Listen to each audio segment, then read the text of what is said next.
Hello friends, welcome to my YouTube channel ధర్మాసోల్డ్. Friends, AP ప్రభుత్వం తరఫున పాఠశాల విద్యాశాఖ వారు ప్రెస్ నోట్ ఇచ్చారు. ఎందుకంటే ఇప్పటికే డిఎస్సి మీద అనేక అపోహలు ఉన్నాయి. మా రిజల్ట్ ఏదో జరిగింది, మా రిజల్ట్ ఏదో తారుమారయ్యింది, ఇన్ని రోజులు మా డేటాతో ఆడుకున్నారు, ఇలా రకరకాల మాటలు మాట్లాడుతూ ఉన్నారు. అభ్యర్థులందరూ కూడా మాట్లాడుతూ ఉన్నారు. కాబట్టి ఆ డౌట్స్ అన్ని క్లియర్ చేయడానికి మీకు ఒక నోట్ ఇవ్వడం జరిగింది. ఇక్కడ చూడండి, మెగా డిఎస్సి 2025 పరీక్షలపై వస్తున్న అపోహలకు సంబంధించిన ప్రకటన. ఇక్కడ చూసారా, 2025 మెగా డిఎస్సి పరీక్షలపై వస్తున్న అపోహలకు సంబంధించిన ప్రకటన. నిజంగా అపోహలు ఉన్నాయా? నిజంగా ఏమైనా జరిగిందా? జరగకుండా ఏదైనా జరిగిందా? ఏదైనా గోల్మాల్ జరిగిందని మీరు భావిస్తున్నారు? కింద కామెంట్ చేయండి. ఇక్కడ గమనించండి, ఆ అపోహలు పోగొట్టడానికి ఒక ప్రెస్ మీట్ అనేది మీకు ఇవ్వడం జరుగుతూ ఉంది. ఆంధ్రప్రదేశ్ ప్రభుత్వం నిర్వహించిన మెగా డిఎస్సి 2025 పరీక్షలు పూర్తిగా నిర్దిష్టమైన షెడ్యూల్ ప్రకారం, చూడండి, పూర్తిగా నిర్దిష్టమైనటువంటి షెడ్యూల్ ప్రకారం సాంకేతిక భద్రతతో పారదర్శకంగా విజయవంతంగా నిర్వహించబడ్డాయని ప్రభుత్వం స్పష్టంగా తెలియజేస్తూ ఉంది. మీకు చెప్తున్నారు, ఏ అపోహలు పడకండి, విజయవంతంగా మేము నిర్వహించాం, సాంకేతిక భద్రత, పారదర్శకత, అలాగే నిర్దిష్టమైనటువంటి షెడ్యూల్ ప్రకారం మేము నిర్వహించాము అని చెప్తుంది. కొంతమంది అభ్యర్థులు మరియు సోషల్ మీడియా వేదికలపై వస్తున్న వదంతుల నేపథ్యంలో ఈ కింది వాస్తవాలను తెలియజేయడం జరుగుతుంది అని చెప్పేసి ఇచ్చారు. చాలామంది చెప్పుకుంటూ ఉన్నారు కదా, మరి దాన్ని క్లారిఫై చేయడానికి మేమంతా కరెక్ట్గా చేసాం, ఏ ఇబ్బంది లేదు, మీరు కంగారు పడాల్సిన పని లేదని చెప్తున్నారు మీరు. నెక్స్ట్ ఇక్కడ చూడండి, సాంకేతిక భద్రతతో కూడిన సిబిటి, కంప్యూటర్ బేస్డ్ టెస్ట్ అనమాట. సాంకేతిక భద్రతతో చాలా పకడ్బందీగా జరిగిందని చెప్తున్నారు. ఇలాంటప్పుడే ఇది చూసినాక చాలామంది అభ్యర్థులు ఏమన్నారంటే, అంత పకడ్బందీగా జరిగితే మా డేటాబేస్తో ఎందుకు ఆడుకున్నారు మీరు, మా డేటాబేస్ ఎందుకు కెలికారు మీరు అనే విధంగా మాట్లాడుతున్నారు కొంతమంది. ఇంత భద్రత కట్టుదిట్టంగా ఎంత బాగా జరిగినప్పుడు మా డేటాబేస్తో ఎందుకు ఆడుకున్నారు మీరు, మా డేటాబేస్తో ఎందుకు ఇంతమంది ఇన్ఫర్మేషన్ ఎందుకు మ్యాచ్ చేయాల్సిన అవసరం, వాళ్ళు ఇచ్చిన ఇన్ఫర్మేషన్ యాజ్ ఇట్ ఈజ్గా ఇచ్చేసి, వాళ్ళు ఏ మార్కులు అయితే ఇచ్చారో ఆ మార్కులు ఇచ్చేసి వెరిఫికేషన్ అప్పుడు ఎట్లాగో దొరికిపోతారు కదా, ఇచ్చిన మార్కులు యాజ్ ఇట్ ఈజ్గా మరి వాళ్ళు ఇచ్చారు, ఎట్లాగో మార్కులు ఇచ్చారు. బిగినింగ్లో చెప్పినట్టుగా మీరు మీ మార్కులు ఎంటర్ చేయండి, మీ సర్టిఫికేట్స్ ఏమి అప్లోడ్ చేయాల్సిన పని లేదు, మీరు ఏదైతే ఎంటర్ చేస్తున్నారో దాన్ని యాజ్ ఇట్ ఈజ్గా దానికి తగ్గ సర్టిఫికేటు వెరిఫికేషన్ అప్పుడు చూపించండి అన్నారు కదా. మరి అన్నాక మళ్ళీ ఇప్పుడు కొత్తగా డేటాబేస్లో తప్పులు ఉన్నాయి, అవి ఉన్నాయి, ఇవి ఉన్నాయి అని ఎందుకు అన్నారు మీరు అని చెప్పేసి అడుగుతున్నారు చాలామంది. అడుగుతున్నారు అని చెప్పేసి చెప్తున్నారు. సాంకేతిక భద్రతతో కూడా సిబిటి విధానంలో పకడ్బందీగా నిర్వహించామని చెప్పేసి చెప్తున్నారు. మెగా డిఎస్సి 2025 పరీక్షలు కంప్యూటర్ ఆధారిత పరీక్షా విధానంలో నిర్వహించబడ్డాయి. End to end encrypted paper delivery, real time server monitoring, ఇవంటి చర్యల ద్వారా ప్రశ్నపత్రాల లీకు, ట్యాంపరింగ్కు ఎలాంటి అవకాశం లేదు. రైట్, ఇక్కడ గమనించండి, మెగా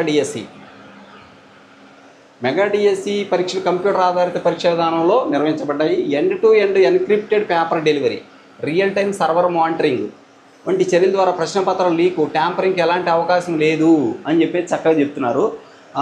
ఎలాంటి అపోహలు మీరు పడాల్సిన పని లేదు అనేది చెప్పడం ఉద్దేశం. ప్రతి అభ్యర్థి ఇచ్చిన సమాధానం స్క్రీన్పై హైలైట్ అవుతుంది, కన్ఫర్మ్ చేసిన తర్వాతే నమోదవుతుంది అని చెప్పారు. చక్కగా ఏంటంటే మీరు ఏదైతే ఆన్సర్ పెడుతున్నారో అది హైలైట్ అవుతుంది. మీరు ఏదైనా క్వశ్చన్ ఆన్సర్ చేశారనుకో ఆ నెంబరు హైలైట్ అవుద్ది ఆటోమేటిక్గా. కాబట్టి అది స్క్రీన్ మీద కనిపిస్తూ ఉంటుంది, కన్ఫర్మ్ చేసిన తర్వాతే నమోదవుతుందని చెప్పి చెప్తున్నారు. మరి మొన్న ఏమో చాలామంది అభ్యర్థులు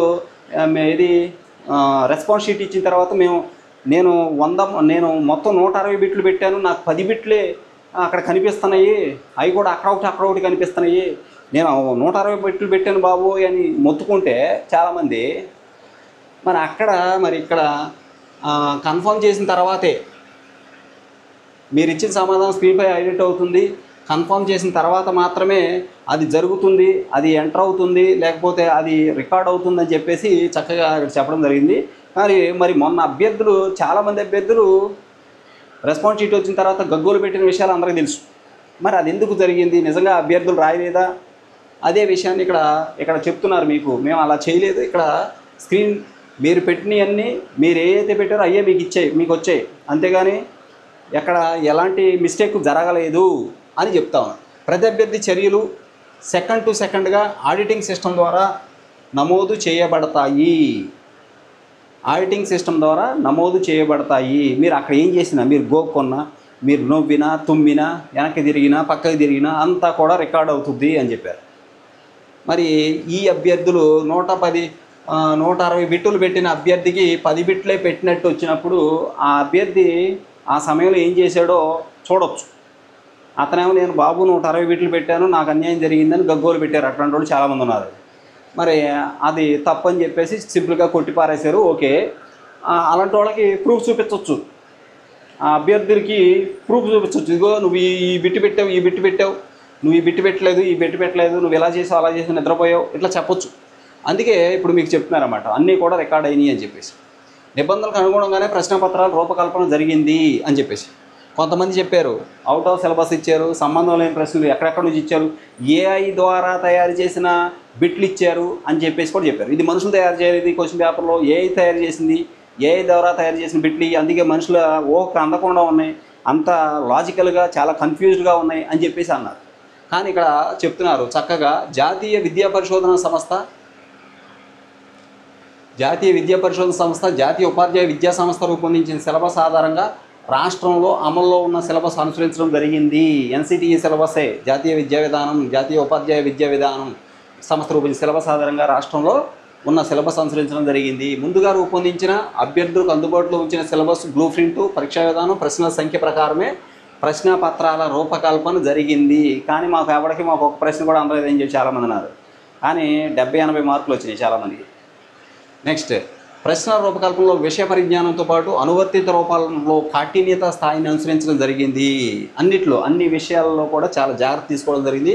ప్రశ్న రూపకల్పనలో విషయ పరిజ్ఞానంతో పాటు అంటే కంటెంట్ అన్నమాట, అనువర్తిత రూపకల్పన అప్లికేషన్ మోడ్, అలా కాఠిన్యత స్థాయిని అనుసరించడం జరిగింది. అంటే అప్లికేషన్ మోడ్లో ఎక్కువగా అడిగారని చెప్పేసి అని ఇక్కడ చెప్తా ఉన్నారు. అలాగే బహుళ సెషన్ల నిర్వహణ అవసరం వల్లే ఇక్కడ ఇంకో విషయం, మెగా డిఎస్సి 2025 పరీక్షలకు 3,36,000 మంది అభ్యర్థులు 5,77,00,000 దరఖాస్తులు సమర్పించారు. అందుబాటులో ఉన్న ప్రమాణాలకు అనుగుణంగా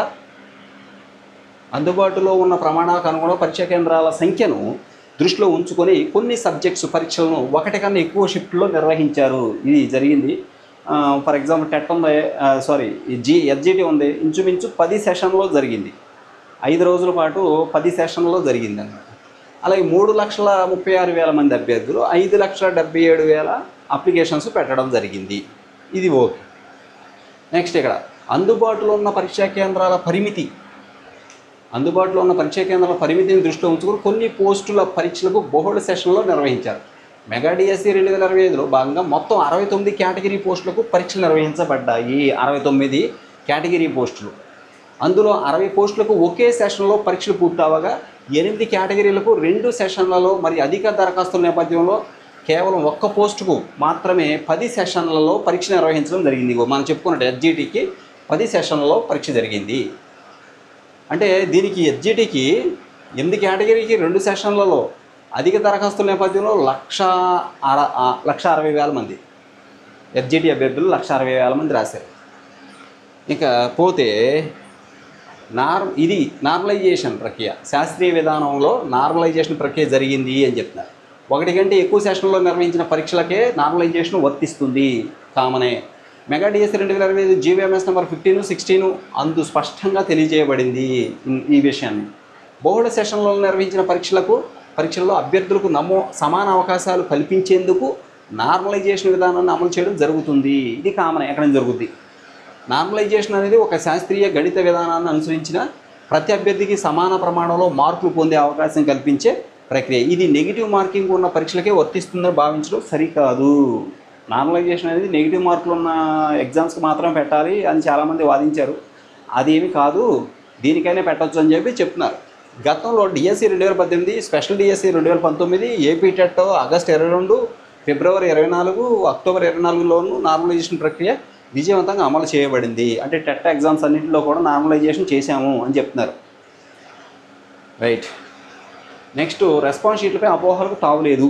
ఇది రెస్పాన్స్ షీట్లకు చూడండి, రెస్పాన్స్ షీట్లపై అపోహలకు తావు లేదు. అంటే రెస్పాన్స్ షీట్లు వచ్చిన తర్వాతే అభ్యర్థులందరూ రోడ్డెక్కారు. అభ్యర్థి అందరూ రోడ్ ఎక్కి బాబు నేను 160 బిట్లు పెట్టాను, నాకు 10 బిట్లే కనబడుతున్నాయి, 160 బిట్లు పెట్టాను, నాకేం ఇక్కడ 20 బిట్లే కనబడుతున్నాయి, 15 బిట్లే కనబడుతున్నాయి, మిగిలిన బిట్లు ఏమైపోయినాయి, మాకు అన్యాయం జరిగిందని రోడ్లు ఎక్కి ధర్నా చేశారు. కానీ అదేమీ కాదయ్యా, అదంతా మీరే చేసిన తప్పే, మీరేం మార్కులు పెట్టలేదు, మీరు వెళ్ళి అక్కడ కూర్చున్నారని చెప్తున్నారు. ఇగోండి మీరు వెళ్ళి ఎగ్జామ్ సెంటర్లో ఆన్సర్లు పెట్టకుండా మీరు వెళ్ళి నిద్రపోయారు లేదా పడుకున్నారని చెప్పి. కంప్యూటర్ ఆధారిత నియామక పరీక్షపై అభ్యర్థుల అవగాహన మరియు సౌలభ్యం కోసం మెగా డిఎస్సి 2025 అఫీషియల్ వెబ్సైట్ నందు మాక్ టెస్ట్. ఇదిగోండి మేము మీకు మాక్ టెస్ట్లో కూడా ఇచ్చాము, ఎగ్జామ్ ఎలా రాయాలో అని చాలా చక్కగా చెప్పారు. మాక్ టెస్ట్లో కూడా ఇచ్చాము. మరి ఎందుకంటే కంప్యూటర్ కొత్తగా ఉన్న వాళ్ళకి అలవాటు అవ్వడం కోసం మాక్ టెస్ట్లో కూడా ఇచ్చాము. అవి మీరు ప్రాక్టీస్ చేయమని మన అఫీషియల్ వెబ్సైట్లో కూడా పెట్టాం. మీరు వాటిని సరిగ్గా చూసుకున్నారో లేదో ఖచ్చితంగా ఇక్కడ చూడండి. కంప్యూటర్ ఆధారిత నియామక పరీక్షపై అభ్యర్థుల అవగాహన మరియు సౌలభ్యం కోసం మెగా డిఎస్సి 2025 అఫీషియల్ వెబ్సైట్ నందు మాక్ టెస్ట్ సౌకర్యాన్ని పరీక్షల కన్నా ముందుగానే అందుబాటులో ఉంచడం జరిగింది. ఓకే, ఇది అందులో మన మిస్టేక్ ఏం లేదు. ఇంకోటి, సిబిటి పరీక్షలో అభ్యర్థి స్వయంగా ఎంపిక చేసిన ఆప్షన్ మాత్రమే నమోదవుతుంది. కంప్యూటర్ బేస్డ్ టెస్ట్లో మీరు ఏదైతే ఆప్షన్ పెడతారో అది మాత్రమే నమోదవుద్ది. మరి ఆప్షన్లో పెట్టిన ఆప్షన్ కనబడకపోతే అది ఎందుకు కనబడలేదు, పెట్టింది ఎందుకు కనబడలేదు అని కొంతమంది క్వశ్చన్ వేస్తారు. ఇక్కడ మేము పెట్టాము క్వశ్చన్ ఆప్షన్ పెట్టాము కానీ కనబడలేదు, ఎందుకు కనబడాల, డాట్స్ ఎందుకు కనబడినాయి అని చెప్పి కొంతమంది ప్రశ్నలు వేస్తున్నారు. ఈ యొక్క పాయింట్ చూసి సిబిటి పరీక్షలో అభ్యర్థి స్వయంగా ఎంపిక చేసిన ఆప్షన్ మాత్రమే నమోదవుతుంది అని చెప్పేసి ఇక్కడ అన్నారు. కానీ కొంతమంది అభ్యర్థులు మాకు మరి రెస్పాన్స్ షీట్ వచ్చింది, రెస్పాన్స్ షీట్లో మేము 200 బిట్టే పెట్టాము పీజీటీలకి, కానీ మాకు రాలేదు. స్కూల్ అసిస్టెంట్లకి ఏమో ఎస్జిటీలకి ఏమో 160 బిట్లు పెట్టాము, కానీ 10 బిట్లు 5 బిట్లు 15 బిట్లే కనబడుతున్నాయి, మరి మిగిలిన ఎందుకు కనబడలేదంటే మీరు పెట్టలేదు అని. నెక్స్ట్, కంప్యూటర్ ఆధారిత నియామక పరీక్ష విధానంపై సరైన అవగాహన లేకపోవటం వల్ల కొంతమంది అభ్యర్థులు సమాధానాలు ఎంపిక చేసిన తర్వాత సేవ్ చేయకపోవటం వల్ల లేదా మార్చిన సమాధానం తిరిగి సేవ్ చేయకపోవడం వంటి చిన్నవాటి లోపాలు చేయటం వల్ల తాము ఇచ్చిన సమాధానం రిజిస్టర్ కాలేదని లేదా తప్పుగా నమోదయ్యాయని పొరపాటు పడుతున్నారు. ఇదిగోండి చక్కగా ఉన్నాయి ఇక్కడ చాలా పాయింట్లు. మీరు ఎంపిక చేసిన తర్వాత ఒకటి సేవ్ చేయలే, రెండోది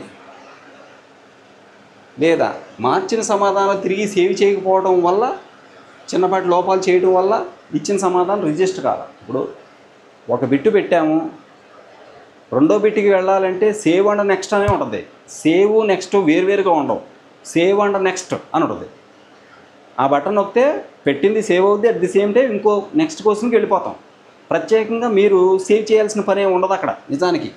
కానీ ఇక్కడ ఏం చెప్తున్నారు, సేవ్ చేయకపోవడం లేదా మార్చిన సమాధానం తిరిగి సేవ్ చేయకపోవడం వంటి చిన్నపాటి లోపాలు చేయటం వలన తాము ఇచ్చిన సమాధానం రిజిస్టర్ కాలేదు అని చెప్తున్నారు. నిజానికి మనం ఆప్షన్ పెడతాం, పెట్టిన తర్వాత కింద బటన్ ఉంటుంది రైట్ సైడ్ డౌన్లో బాటంలో, అది save and next button, save and next. ఆ బటన్ నొక్కితే పెట్టింది సేవ్ అయిపోద్ది, at the same time next క్వశ్చన్కి వెళ్ళిపోతాం. కానీ ఇక్కడ మీరు సేవ్ చేయలేదు అంటున్నారు. ఓకే, అట్లా కూడా జరిగి ఉండొచ్చేమో. నెక్స్ట్ ఇక్కడ చూడండి, పరీక్ష సమయంలో అభ్యర్థి యొక్క ప్రతి చర్య సెకండ్ టు సెకండ్గా ఆడిటింగ్ సిస్టమ్ ద్వారా నమోదు చేయబడ్డాయి. మీరు చేసిన ప్రతీది నమోదు చేయబడింది అని చెప్తున్నారు.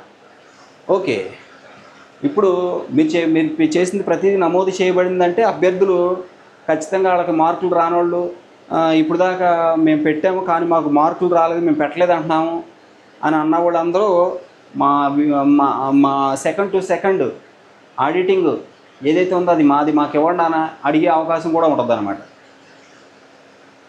మేము పెట్టాము, అన్ని బిట్లు పెట్టాము కానీ పెట్టలేదు అంటున్నారు, మాకు అన్యాయం జరిగింది అంటారు వీళ్ళు వెళ్ళిపోయి.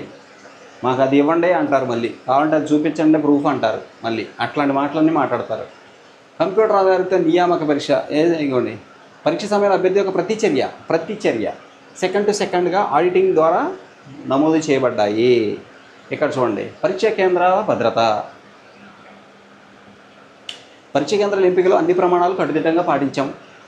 ప్రైవేటు సంస్థలు కేవలం కేంద్రాలుగా మాత్రం పనిచేసాయి. పరీక్షలు మరియు రెస్పాన్స్ షీట్స్ నిర్వహణ పూర్తిగా ప్రభుత్వ ఆధీనంలో నిర్వహించబడింది.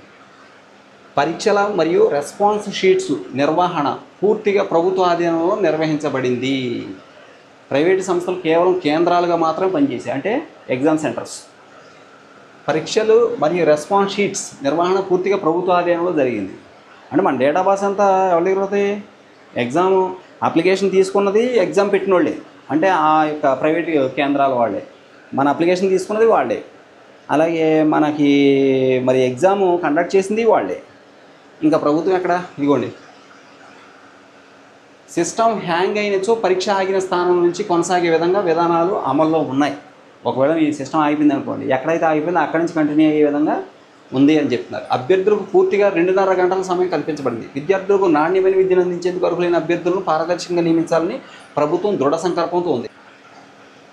ఓకే, ఇది మొత్తం మీద ఏంటంటే మీరు ఎలాంటి డౌట్స్ పడాల్సిన పని లేదు అని చక్కగా క్లియర్గా అన్నీ వివరించి ఇందులో మీకోసం ఇవ్వడం జరిగింది. కాబట్టి అభ్యర్థులు ఎవరు కూడా కంగారు పడాల్సిన పని లేదు. అందరికీ న్యాయమే జరుగుద్ది, అందరికీ మంచే జరుగుద్ది. కాబట్టి ఏ అన్యాయం ఎవరికి జరగదు, ఎవరు నష్టపోరు అని చెప్పడం అనమాట మన ఉద్దేశం. Okay, right. మీరేమనుకుంటున్నారు కింద కామెంట్ చేయండి. Thank you so much for watching me. Please share this video and subscribe my channel. Thank you.